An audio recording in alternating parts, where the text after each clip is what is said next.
Hi, explorers, squirrels, and teddy bears. This is Miss Jen. I wanted to read Goldilocks and the Three Dinosaurs today.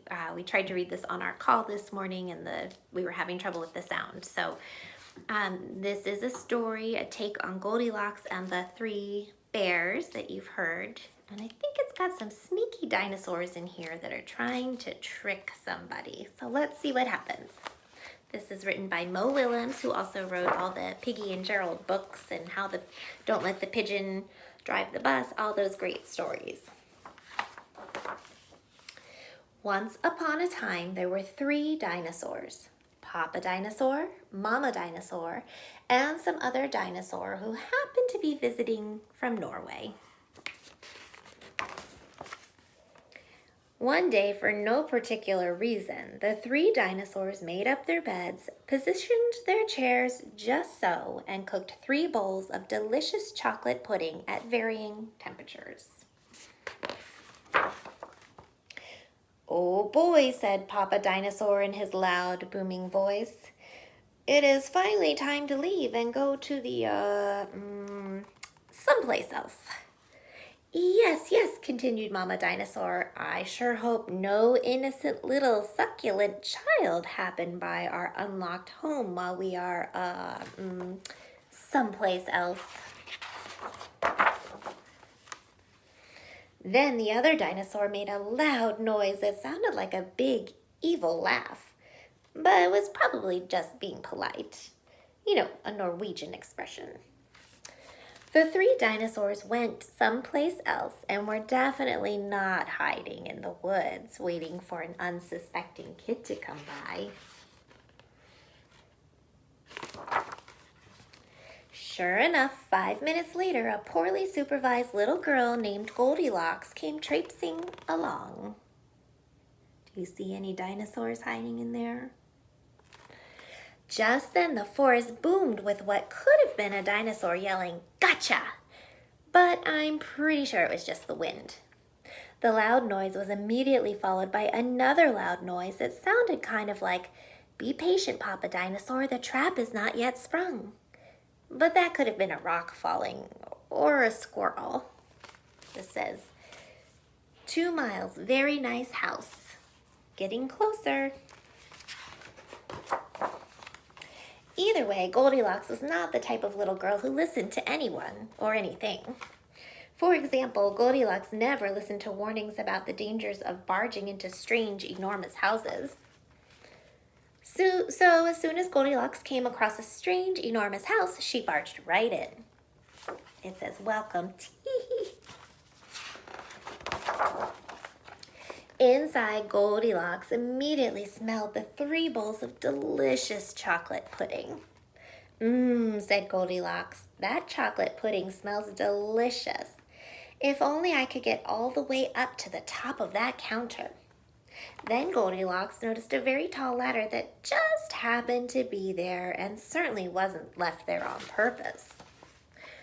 Goldilocks climbed up the ladder and found herself face to face with 3 gigantic bowls of chocolate pudding. The first bowl of chocolate pudding was too hot, but Goldilocks ate it all anyway because, hey, it's chocolate pudding, right? The second bowl of chocolate pudding was too cold, but who cares about temperature when you've got a big bowl of chocolate pudding? Not her. The third bowl of chocolate pudding was just right, but Goldilocks was on such a roll by now she hardly noticed. Soon Goldilocks was stuffed like one of those delicious chocolate-filled little girl bonbons, which, by the way, are totally not the favorite of the things in the whole world for hungry dinosaurs. Tired and groggy, Goldilocks noticed 3 chairs in the living room, so she climbed down the ladder and walked out of the kitchen. The first chair was too tall. The second chair was too tall. But the third chair was too tall. Goldilocks wasn't going to climb that high just to sit in some chair, so she hiked over to the bedroom. When she got there, Goldilocks noticed that the beds were also gigantically big. "What is going on around here?" groaned the exhausted girl. "The bears that live here must be nuts." Just then the room filled with a loud booming noise that was either a passing truck or a dinosaur gloating. "A few more minutes and she'll be asleep. Delicious chocolate-filled little girl bonbons are yummier when they're rested." Even a little girl who never listens to anyone or anything had to hear that. Goldilocks took a minute to stop and think, which was longer than she was used to stopping and thinking. "Hey," she told herself, "this isn't some bear's house. This is some dinosaur's house." This says "Home Sweet Dinosaur Home." Say what you like about Goldilocks, but she was no fool. As quickly as she could, she ran to the back door and got out of there. Just then, a loud plane flew by, which sounded pretty much like a trio of dinosaurs yelling "Now!" or "Charge!"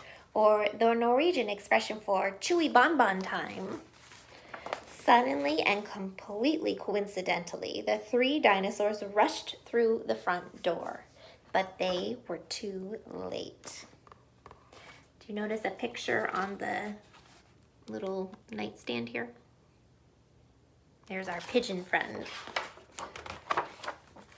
Goldilocks was gone, and all that was left in the house were three disappointed dinosaurs.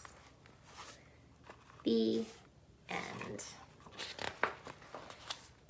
And the moral is, if you ever find yourself in the wrong story, leave. All right, I think that's a funny take on a classic story. I hope you liked it and hope you have a great weekend. We'll talk to you later. Bye.